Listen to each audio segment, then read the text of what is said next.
Почему не проходит сухой кашель? Причин может быть огромное количество. Смотрите мой плейлист «Почему не проходит сухой кашель».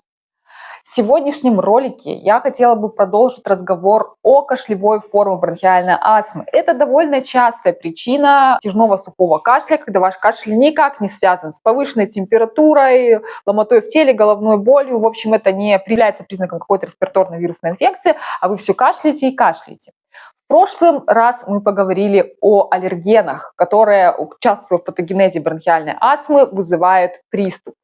Но кроме аллергена для развития бронхиальной астмы нужен второй компонент – это гиперреактивность наших дыхательных путей.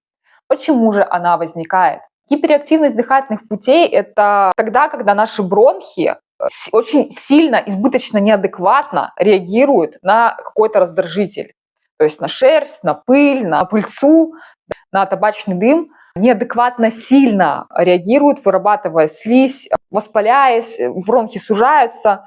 В общем, какой-то человек понюхает этот аромат и просто пройдет мимо, а у кого-то это может вызвать очень сильный приступ. Так почему же это происходит? Первое – это когда наши бронхи перераздражаются избыточно ежедневно, каждый день. То есть когда мы работаем на вредном производстве, вдыхаем этот аллерген каждый день. Второе – это когда у нас есть наследственный компонент. То есть в нашем роду бронхиальная астма встречалась, и просто наша генетика, она, соответственно, работает таким образом, что у кого-то этот аллерген ничего, так сказать, не вызовет, а у нас может вызвать приступ вплоть до отека квинки. Третья гиперреактивность дыхательных путей может быть также связана с неадекватной стерильностью, чрезмерным использованием бытовой химии.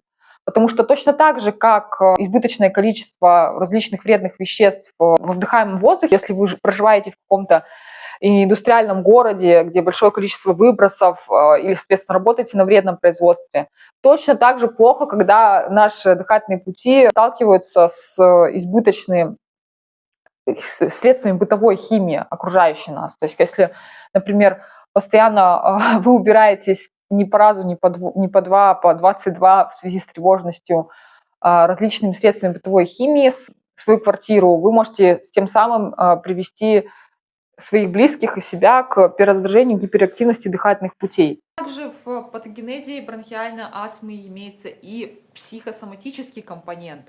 То есть невыраженные эмоции, тревожность, невыраженный гнев, он также может проявляться гиперактивностью дыхательных путей, приступами кашля и удушья. Об этом смотрите в следующем ролике.